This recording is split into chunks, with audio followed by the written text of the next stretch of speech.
ये जो मेरी कश्मीर की ट्रैवल स्टोरी है ना, ये शायद मैं जिंदगी में कभी नहीं भूलूंगा। अलग लैंडस्केप है यार कश्मीर का। कहते हैं ना कि हेवन ऑन अर्थ, ये एक बोलने की बात है, बट जब आप एक्चुअली विजुअली कश्मीर को नोटिस करोगे, जेन्युइनली हेवन ऑन अर्थ। दुनिया भर की सीनरी देख ली है। Never seen anything like this in my life. Unexpectedly tiring because of low oxygen levels. Are we stuck here? We are stuck here, 12,000 feet. अब जाकर sunlight दिख रही है हमें। Can't even tell you guys कि कैसा surreal experience है ये यार। Actually मैं गुम गया हूँ शिव जी को खोजते खोजते। मेरे हाथ कांप रहे हैं, शिवर कर रहा हूँ।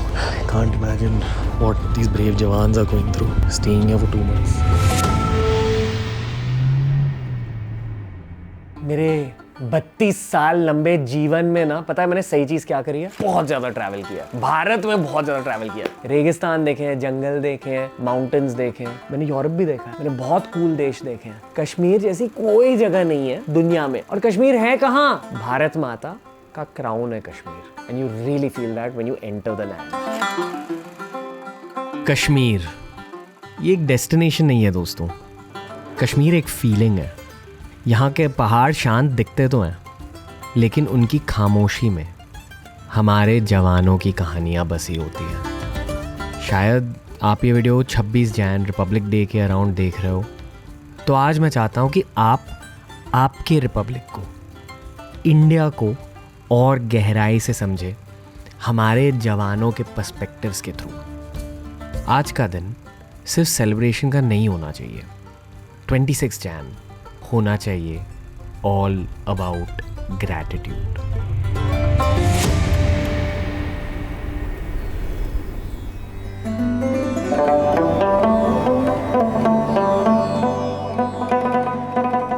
नए दिन की शुरुआत हमारे सुंदर से कैबिन में।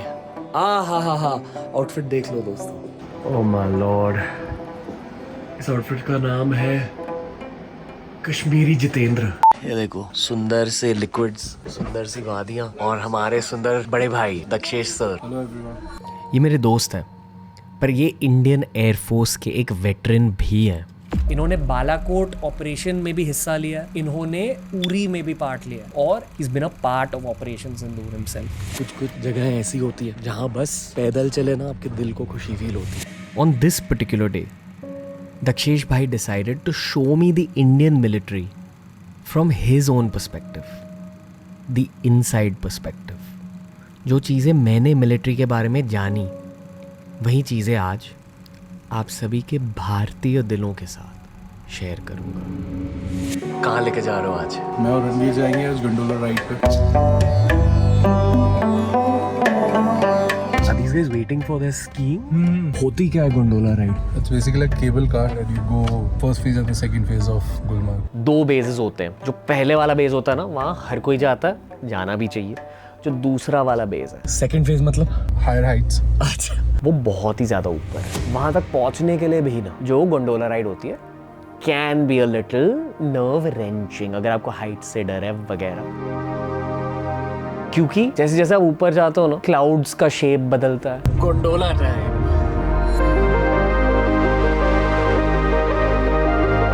चलो गुलमर्ग के बारे में कुछ बताते हैं। स्की टाउन कहते हैं। लोग अक्सर जाते हैं स्कीइंग के लिए। एक्साइटेड और स्कीइंग? एक्साइटेड तो हूँ। क्या फील होता है जब आप स्कीइंग करते हो? बर्फ का बढ़िया कि गुलमर्ग जाना है हम लोगों ने स्कीइंग करने। एडविन रश खतरनाक मिलता है इससे। जैसे तेज गाड़ी जब चलाते वैसे ही? उससे ज़्यादा। ये मेरे लाइफ गोल्स है, to get my kids here one day, give these beautiful experiences early in life. Skiing में बहुत मजा है। कितनी मुश्किल होती है? मुश्किल नहीं है, बिगिनर्स के लिए 5-6 दिन लग जाएंगे आराम से। आप एडवांस स्कीयर्स हो क्या? कितने वक्त से कर रहे हैं? 10 साल। अच्छा। स्नो स्टॉर्म आ जाता है थोड़े बहुत, थोड़ा वक्त भी लगता है। केबल कार बंद हो गई। अभी स्टक क्यों? We are stuck here, 12,000 feet. मेरे को ऐसे लगा कि मैं हेवन तक पहुंच रहा हूँ। जस्ट चलने लगे। How would you rate this as a foggy? Memorable. 10 out of 10. It's crazy. मैंने सोचा भी नहीं था कि इंडिया में ऐसा एक्सपीरियंस है। खुद एक्सपीरियंस करते हो ना, changes something in you for sure. That's what it felt like, getting out of the clouds into blue skies, into heaven. अब जाकर सनलाइट दिख रही है हमें, क्योंकि क्लाउड्स नीचे तक ही रहता है, top of the mountains are clear, फिर भी बहुत ज्यादा स्पिरिचुअल फील्स है। जैसे जैसे स्काईज क्लियर होता है ना, आपको माउंटेन के स्लोप्स दिखाई देते हैं। Can never get that visual out of my head. That's a travel experience I can't forget. अगर स्नो अच्छी लगती है, अगर ठंड अच्छी लगती है ना, आई प्रॉमिस यू ऐसा एक्सपीरियंस आपको और कहीं नहीं मिलेगा दुनिया में। It's crazy to just see those mountain slopes. Mountain top तक जब हम पहुंचे, we are exploring some very incredible places. You can just show the audience. We are literally above the clouds. दुनिया भर की सीनरी देख ली है. Never seen anything like this in my life. Too stunning. This is India. ये है भारत. कहते हैं कि ट्रैवल इंडस्ट्री को भारतीयों की जरूरत है, प्लीज कश्मीर आओ, देखो। वो भी दिखा दो सर। और तो शादी है। He's seen some crazy places. He thinks कि there's nothing like कश्मीर। थोड़ी सी हल्के से ऑक्सीजन की कमी फील होती है, but we're enjoying that. It's too memorable a life experience. Seriously, shout out to Dakshesh sir, proud member of the Indian military. Base 2 से लगभग 1 किलोमीटर दूर एक इंडियन मिलिट्री का बेस है। भारत माता की जय। Can't even tell you guys कि कैसा सरियल एक्सपीरियंस है ये यार। ये थी हाईलाइट ऑफ द ट्रिप, क्योंकि यहाँ पर्सपेक्टिव बदला on an individual level. Base 2 पर इतनी ज्यादा ठंड है, इतनी ज्यादा विंड है, it's not comfortable to even stand as a tourist on base 2। और वहीं इंडियन मिलिट्री पोस्ट पर फौजी खड़े हैं दिन भर रात भर, surrounded by our brave military personnel on all sides. And we are in a igloo. I had the honor of experiencing an Indian military igloo. अभी बस पैरों को थोड़ा वार्म अप कर रहे हैं। इग्लू में बैठना भी मुश्किल था, हीटरों के साथ। इंडियन मिलिट्री ने हमें चाय पिलाई, जो वहाँ नट से लड्डू बनाए जाते हैं वो खिलाए। Sir ji thank you. फौजी पराठे। फौजी पराठे आपको दिल से खिलाए जाते हैं। This is the basic food served in the igloo. Nutritious है। मेरे हाथ कांप रहे हैं, शिवर कर रहा हूँ। I can't imagine what these brave jawans are going through staying here for 2 months।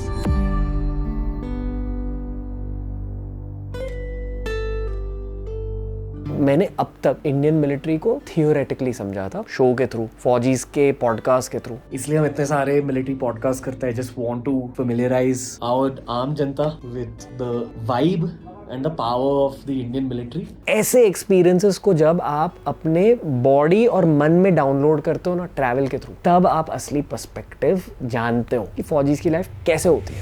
Indian फौज इज द बेस्ट फौज in the world. Adaptability, experience, teamwork, big honor just being here। और बातचीत करते हुए मुझे ये पता चला कि यार ये जो मिलिट्री पोस्ट है ना, ये बहुत बेसिक सा मिलिट्री पोस्ट है। जो भी हमारे बॉर्डर कॉन्फ्लिक्ट्स चल रहे हैं पाकिस्तान के साथ, उन कॉन्फ्लिक्ट्स की वजह से काफी सारे पोस्ट ना इस बेसिक टूरिस्ट बेस से काफी दूर भी हैं, जहाँ पहुंचने के लिए 2 दिन लगते हैं उस बेस से। सोचो अगर ये बेस इतना ज्यादा मुश्किल था ऑन अ ह्यूमन लेवल, जहाँ फौजीज भी ना, उन्हें भी ऑब्वियसली ठंड लग रही थी। अब सोचो कि एक ऐसा बेस जो यहाँ से 2 दिन दूर है, वहां कितने मुश्किलों का सामना करना होगा। Walking back to Gondola Post 2, unexpectedly tiring because of low oxygen levels. दोनों फिट लोग हैं, सर तो वैसे सोल्जर है, but it's not easy, trust me. Crazy यार, रिस्पेक्ट बढ़ जाता है मिलिट्री के लिए। बेस 2 पर ऑक्सीजन लेवल्स काफ़ी कम होते हैं as compared to the ground, and you feel it. Little bit of walking tires you out. Imagine what the faujis are going through.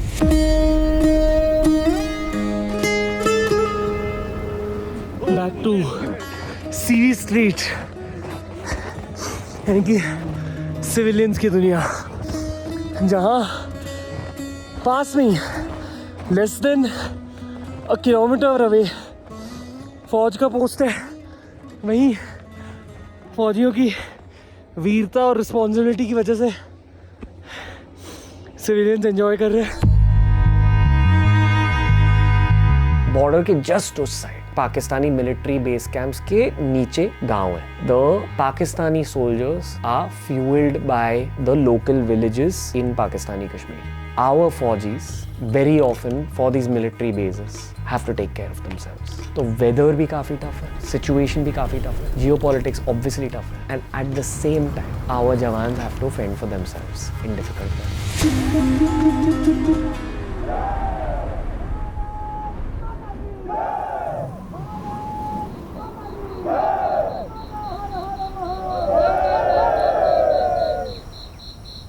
मेरे कश्मीरी भाइयों के साथ जस्ट चिल किया है थोड़ा सा। अब मैं जा रहा हूँ एक स्पेशल जगह के यहाँ। मैंने मेंटेन किया है कि कश्मीर में अगर आप एक्चुअली घूमोगे ना, आपको पता चलता है कि यार यहाँ इतनी मासूमियत है, इतना ज्यादा प्यार है, इतनी ज्यादा हॉस्पिटैलिटी है। I am having one of the best vacations of my life honestly. पर मेरा खुद का एक पर्सनल एक एजेंडा रहता है हमेशा कि किसी भी वेकेशन के दौरान अगर मेरी खुशी एक थ्रेशोल्ड को क्रॉस कर देती है, तब मैं मंदिर ढूंढ कर थोड़ा सा प्रेयर करने जाता हूँ। Day 2 was all about that temple. एक बहुत मशहूर रानी टेम्पल नाम का मंदिर है गुलमर्ग में। Just had to visit this on the way. मुश्किल है स्नो में वॉक करना। स्नो क्यूट तो दिखती है, डिज्नी मूवी की तरह दिखती है, पर मुश्किल होता है। बहुत फोकस करके झट झट से चलना पड़ता है। That's the truth that people don't understand. Actually मैं गुम गया हूँ शिव जी को खोजते खोजते। ये हमारे दो भाई मिले, तो यही हमें ड्रॉप करे क्योंकि मैं गुम चुका हूँ। आप पूछ रहे थे कि मेरी फैमिली कहाँ है? फैमिली कहाँ और बीवी क्या? अरे भाई नहीं, हमारी बीवी तो है नहीं। चाहिए अगले साल बीवी को साथ में लाना। अगर बीवी होती तो लेते रहो। मैं कहता हूँ इतने टूरिस्ट को देखकर आपको कैसा लगता है? बढ़िया बढ़िया बढ़िया। अल्लाह का शुक्र है आप इसमें बंदी हो, क्योंकि हम इसी पे तो पलते हैं। फायदा मिला है सेंट्रल गवर्नमेंट से? काफी फायदा हुआ है, करप्शन खत्म हो गया है उससे। गाँव में सिटी में जो भी काम आया वो उन्होंने तुरंत करवाया। गवर्नमेंट से आता है कोई फंड गरीब के लिए, वो दिलवाते हैं जल्दी बिना कोई रिश्वत देके। हालात ये वो ये एक्चुअली मीडिया वाले सब करते हैं। सिक्योरिटी एकदम सही है, सही है, लोग प्यारे हैं। अरे वाकई जन्नत है कश्मीर। कैसा लगता है आप जब ये सुंदरता देखते हो, आपके दिमाग में क्या चलता है? बस खुशी ही खुशी। ये तो आपका घर ही है। हाँ ये समझो ये हमारा रोजी रोटी है। यहाँ के लोग इतने प्यारे हैं, बट मीडिया और जो एकदम एक्सट्रीम एजेंडा वाले लोग होते हैं ना, हमेशा नेगेटिविटी फैलाएंगे। सिर्फ जो असलियत होती है ये किसी जगह में पहुंच कर आपको पता चलती है। सब मेहनती लोग होते हैं हमारे साथ। आई एम होपिंग दैट इस डॉक्यूमेंट्री को देखकर आपको कश्मीर की असलियत थोड़ी ज्यादा समझे। इंटरनेट ना एक ऐसी जगह है जहाँ नफरत, गुस्सा और डर बहुत आसानी से फैलाया जा सकता है। अक्सर रियलिटी को फैलाना इतना स्ट्रेट फॉरवर्ड नहीं होता, which was exactly my point of showcasing Kashmir to you through this documentary. मेरे दो बेटे हैं। दो बेटे हैं, पढ़ाई कर रहे हैं? और क्या पढ़ाई करेगा ना, और क्या हम कमाते हैं। हमारे बाप हमने भी कमाया, फिर उसको कमाने का चांस नहीं दो देंगी क्योंकि उनको का भी पढ़ना है। क्या बनना उन्हें लाइफ में? इंशाल्लाह अगर अल्लाह की मर्जी है और डॉक्टर में बना हूँ मैं। डॉक्टर? MBBS सीधा बेंगलुरु में। अरे बढ़िया, अच्छा लगा आपसे मिलके भाई। Thank you. चलो शुक्रिया शुक्रिया। वो दो लोग ऑब्वियसली हिंदू नहीं थे, पर खुशी खुशी मुझे मंदिर ड्रॉप कर दिया, हाथ पकड़ के पहुंचा दिया। This is the truth. उस टेम्पल को मैं कभी भूलूंगा नहीं। हमें जाना है वहाँ, वो है शिव जी का मंदिर। गुलमर्ग दुनिया का सबसे सेक्युलर स्की रिजॉर्ट है। इससे मंदिर वो सामने गुरुद्वारा है, वहाँ पे मस्जिद है, यहाँ चर्च है। सो आई डोंट थिंक दुनिया में किसी भी स्की रिजॉर्ट में आपको इतनी डाइवर्सिटी देखने को मिलेगी।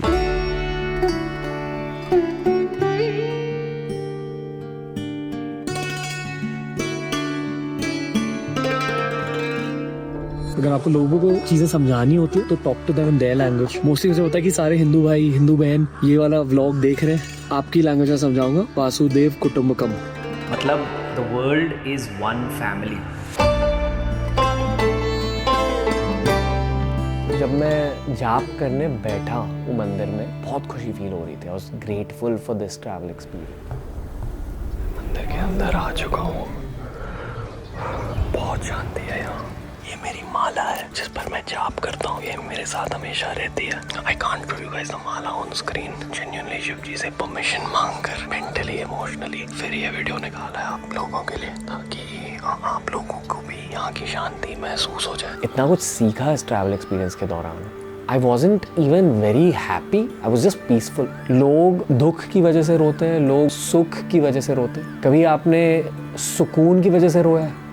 वो हुआ मेरे साथ उस मंदिर में। मेरे एक्सप्रेशंस चेंज नहीं हुए, बस आंखों से आंसू निकलने लगे। I didn't even realize that I was crying because I was just in a state of meditation. बहुत खुश हूँ यहाँ। बचपन से आ रहा हूँ। अब कह रहे थे कि मुस्लिम प्रीस्ट थे इस मंदिर में। There used to be a Muslim priest. Muslim used to take care of faces. Kashmir के बीचों बीच बर्फ और सुंदरता के बीचों बीच इस तरह का अध्यात्म मिल चुका है मुझे। ओम नमः शिवाय, हर हर महादेव। ये मेरे लिए एक बहुत स्पेशल स्पिरिचुअल एक्सपीरियंस भी था, but obviously on a human level changed my entire outlook on Kashmir. Unlearned a lot about what I had seen in Indian media over 32 years of my life. मैं तो मानता हूँ अगर आप भारतीय हो तो जिंदगी में एक बार तो कश्मीर देखना चाहिए। गुलमर्ग की सुंदरता डाउनलोड करनी चाहिए। कश्मीर की जो कलेक्टिव कॉन्शियस है ऑफ हॉस्पिटैलिटी टुवर्ड्स इंडियंस, उसे समझना चाहिए, उसे एक्सपीरियंस करना चाहिए। कॉमन मैन की मेंटालिटी अगर बात करें तो मैं एक मिडिल क्लास या उससे भी बिलो बॉर्डर लाइन की जो लोग रहते हैं, एक बंदा ये सोचता है सिर्फ मैं पीस से रहूं, अमन से रहूं, और मैं जो काम कर रहा हूँ करंटली उसमें कोई बैरियर न पड़ जाए, कोई दरार ना आ जाए, या मुझे वो जॉब छोड़ना ना पड़े। ये एक कॉमन मैन की सोच है। अदरवाइज कोई भी गवर्नमेंट आए, एक अच्छी गवर्नेंस दिखाए, इससे सबका फायदा हो। जो यहाँ के यूथ्स अभी है, पढ़े लिखे यूथ्स है, वेल एजुकेटेड है, कश्मीर में टैलेंट की कमी नहीं है, but they need good platform जिससे वो कोई भी अपना जो ड्रीम उनका होगा इट विल कम ट्रू। कोई भी ऐसा इश्यू नहीं है कश्मीर में जैसे पहले था। एक टाइम ये था कि मैं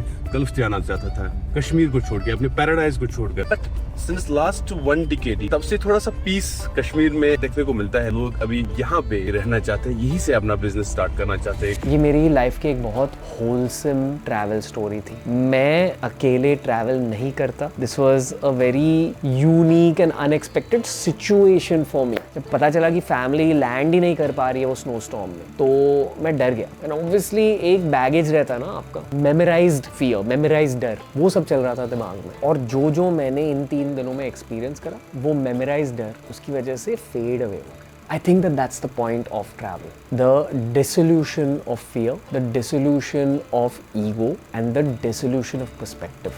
खुद के दिमाग, खुद के दिल में नए पर्सपेक्टिव्स के लिए रूम तब बनता है जब आप पुराने डर, पुराने मेमोरीज, पुराने ख्यालात को लेट गो कर देते हो। That's what Kashmir was for me.